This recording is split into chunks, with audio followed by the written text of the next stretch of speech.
Beep beep, everyone. Today we're going to be opening up 1982 Fleer. I was buying these when I was 13, I believe. I didn't get very many of them. By 1982, I had started buying factory sets from dealers and kind of went by the wayside with opening up packs through the rest of the 80s. Spent a lot of time opening up 1981 tops, but they're very, very pricey these days, about 10 to 25, even $40 a pack. These I found for $6 a pack in an antique mall, and they had a bunch more, so I might go back and get some more down the road. The key card in this set is the 1982 Cal Ripken Rookie. It's not as expensive as the Donruss and Topps counterparts, but it's still a decent card to look forward to. So let's start opening these up. I'm going to try to do this without ruining the wrapper. These came with stickers. They had 15 cards in each pack. This is a Red Sox sticker. I don't remember what I did with the stickers I had back in the day. I probably stuck them on my closet door in my bedroom, much to my parents' surprise. So I'll put that one aside. So here's Paul Moskow. I don't know where he's looking at, but he's seeing something funny. This is what the backs of them look like. They were printed on a kind of a white cardstock as opposed to the gray cardstock that Topps was using. So when these came out in 1981, the previous year, these were really interesting for a lot of people. Both Donruss and Fleer were using white cardstock, and they continued to do that throughout the 80s. I think the earlier years had a thicker cardstock, and they got thinner and cheaper as you go into the wax, the junk wax era. Okay. Doc Medich. There we go. Hall of Famer Joe Morgan. Photo looks a little bit blurry on this one. Photography back in the day wasn't quite up to par. I think these card companies just went the cheapest route they could. So put that one aside. Bob Ochinko. Stan Pappy. These look really nice. Really nice and sharp. Catcher Ron Hassey. Keith Drumright. Brian Clark. See, that one looks like it's a little out of focus. Jim Sunberg. Hall of Famer Jim Cott just went into the Hall of Fame recently. This was near the tail end of his career. You can see along the edging that it looks a little rough on the left side. They didn't have a lot of good quality control back in the day, and you'll find this a lot in these older cards. Tom Seaver. The left side looks a little edgy on that one too. Johnny Ray, and I believe this is his rookie card. On the Topps issue, he was pictured on one of those 3-player Future Stars cards, but here he has his it's all to himself. He had a couple really good years. Back in the day, this was like a card worth seeking out. Nowadays, his career tailed off, and now he's in the bin of history, or the dustbin of history. Enos Cabell. This one is really blurry. Longtime Astros player. This must have been shortly after he was traded. I assume he was traded. Here's a good one. Hall of Famer Ricky Henderson. Look, that's nicely centered. A little bit low on the bottom and to the left, but it looks pretty good. It's got a little bit of a rough left edge, but not a bad card. That would have been a third-year card for him if if Fleer had made a set back in 1980, which they didn't. And Sweet Lou Whitaker. He should definitely be in the Hall of Fame. I don't know what's taken them so long. He definitely belongs in there with his teammate Alan Trammell. Really great second baseman, great fielder. Okay, on to pack 2. Trying again not to destroy the wrapper. These wrappers, I've seen them sell on eBay for about, I'd say, $4 to $6 each. So we're going to try to hold on to them. Maybe someday they'll be worth more than that. We got an Orioles sticker. Okay, Dennis Worth. Wayne Kranchicki. Look at that one. They got the ball into the camera image. Not bad for a 1982 card. Larry Heisel. Had a really great career. Power hitter. Suffered from a few injuries. Could have played a lot longer than he did. Mike Lum. Dave Stapleton. There's another one where they caught the ball on camera after he threw it, and a little dust tornado from spinning around his feet. Greg Gross. Oh, man. This guy I really, really enjoyed watching. He, I got to see him hit his, I believe it was his only home run for the Phillies later on in the 80s against the Padres. I think he may have had, I'm going to guess, 6 homers in his career. Most of them was back when he was with the Cubs. Great pinch hitter. Kurt Bavacqua. I messed that one up. Bavacqua. This is when he was with the Pirates. He had been with quite a few teams. A journeyman, utility player. Don't remember much about him. I'm pretty sure I saw him on TV a few times playing the Phillies. Craig Swan. I believe one year he led the league in earned run average. I don't know if it was in 1978 or if he did this after 1982. Steve Rogers, he's a great player for the Expos. He's kind of in the same ballpark as like a Dave Steeb. Not quite Hall of Fame numbers, but a great pitcher. You can see the cut on this is really off center. Especially up in the corners, the way it's really way off up here. Bill Russell, longtime shortstop for the Dodgers.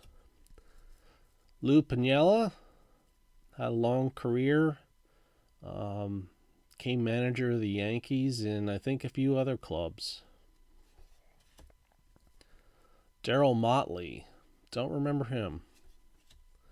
Marshall Edwards, Mike Tyson, and Frank Tanana. He had quite a few good seasons back in the 70s. Yeah, he racked up quite a few strikeouts in his career. Pitched a long time, but didn't quite get the numbers to make Hall of Fame status. And by the time the 80s had come around, he was a journeyman pitcher. Still piled up numbers, but he just never was really a big league leader like he was in the early part of his career. Okay. This one's a little bit more hard to get the card part out, or the wrapper off here. Okay, Jackson Todd is on the back. Alright. Try to do this without ripping the wrapper. this were like more recent cards, I'd be just ripping through it and not worrying about it so much. But these are much older cards. There's the New York Mets sticker. Frank Pastore. Jason Thompson. Later played with the Tigers, or no, he previously played with the Tigers. Had a couple decent years. Jerry Martin. Tony Armas. Okay, he was already producing 35, 22, and 81 in the strike year. At some point, I'm pretty sure he hit over 40 homers. Nice player. Steve Kemp. Len Barker. He was a strikeout pitcher. High earned run average, though. You could see he had a 4.18 coming into the 82 season. Hall of Famer Jack Morris. Kind of a bizarre picture. He's sort of off center. It's like they could have positioned themselves better to get a better shot of that. Great pitcher. Bruce Bochy. He was a big fan favorite in the Mariners. Had a couple great years. Billy Sample. Hall of Famer Bruce Sutter. Look at that beard. Holy crap. Really in focus there.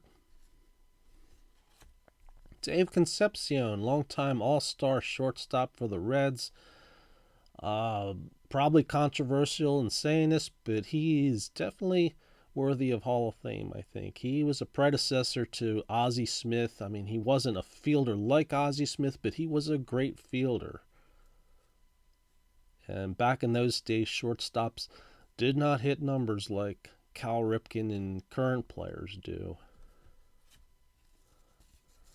Brad Mills. Burping while he's chewing bubble gum. Look at that that bubble. I was about to say ball, but that is not a ball. It's a bubble. One of these days I'll get that right. Wallace Johnson. Joe Sambito, taking a break from whatever he was doing. Hanging out with a kid that looks like he's in mid-burp. And Jackson Todd. You can see there's a little bit of a wax residue on this because it was the last card. There's like, you can feel it too. That's the sad thing about these wax packs, is they leave residue. And 82 Fleer did not have gum. They switched to stickers. Topps had taken them to court about the gum issue of all things. They had gum in their 81 packs. Oops. Alrighty.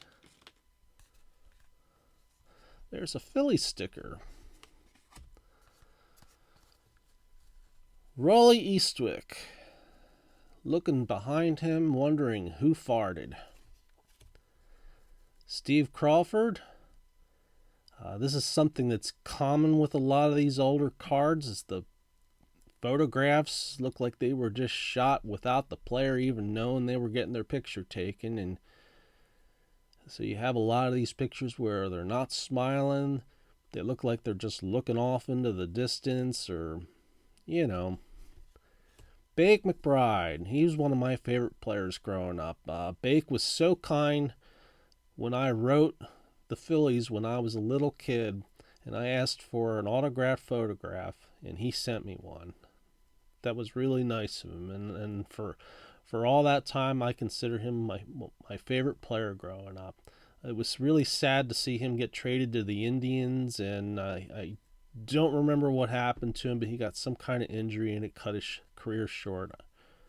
I thought it had something to do with his eye vision or something.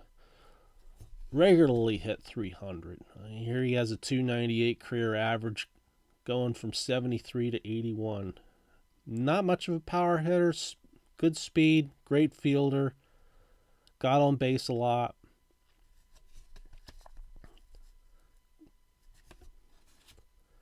Mike Stanton.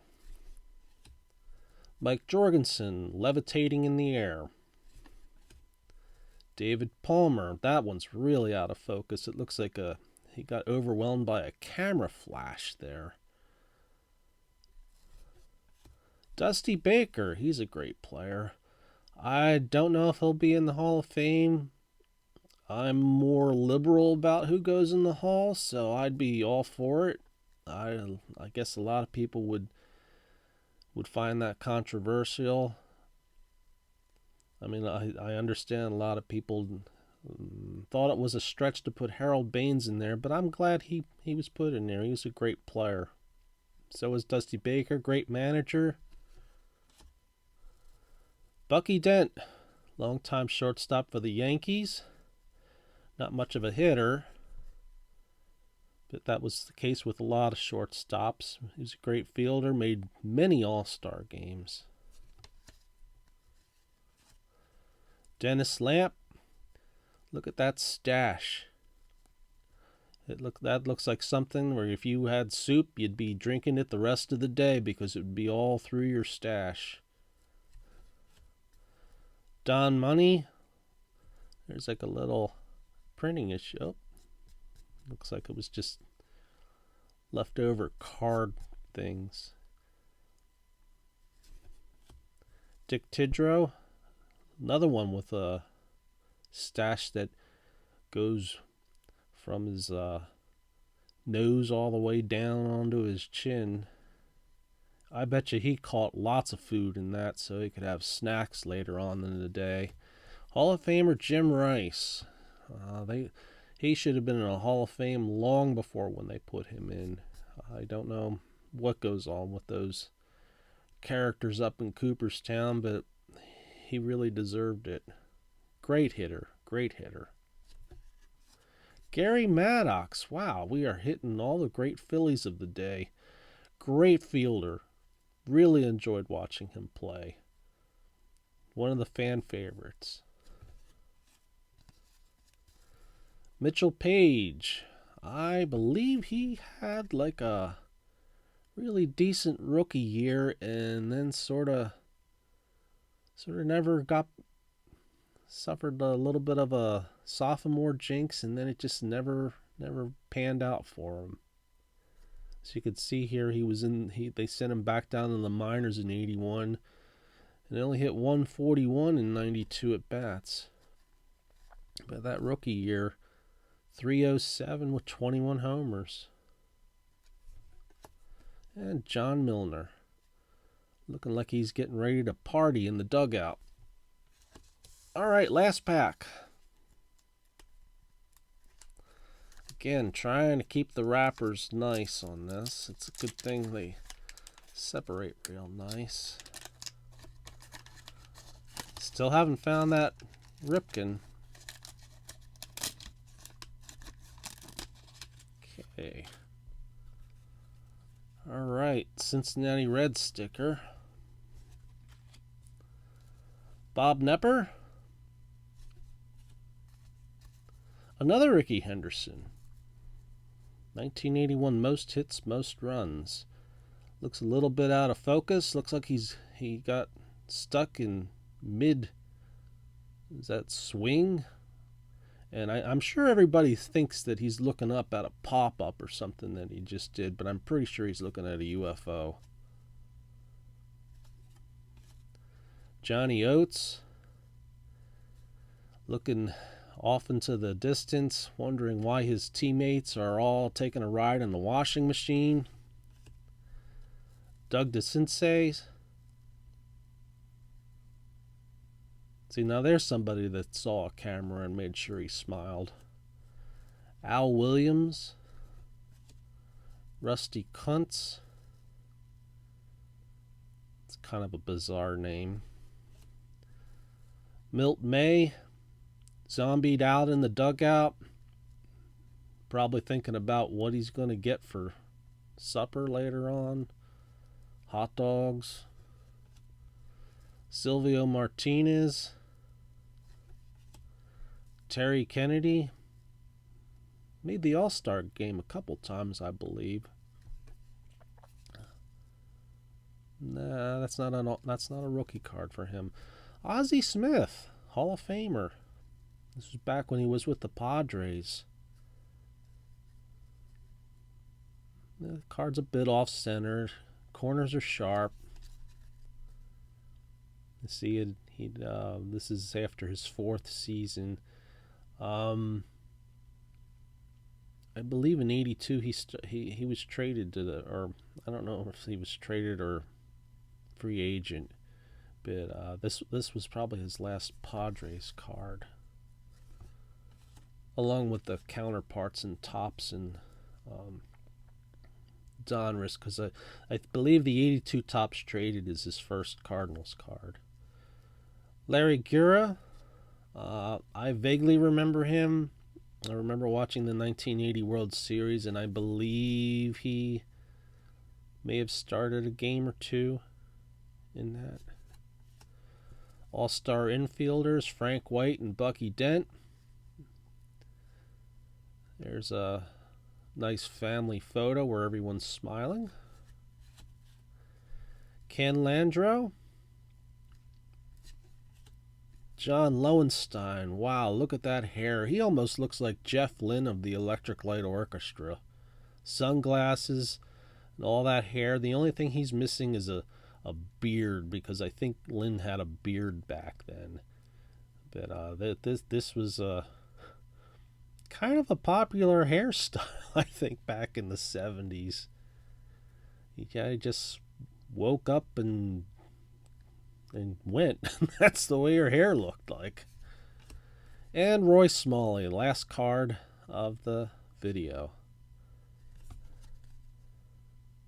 Yeah, he played quite a while. I remember he was kind of popular. And you can see all the wax stains on the back from this. Okay. Alright, everybody. Thanks a lot for watching.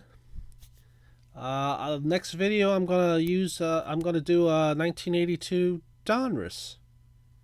Have a great day. Beep beep.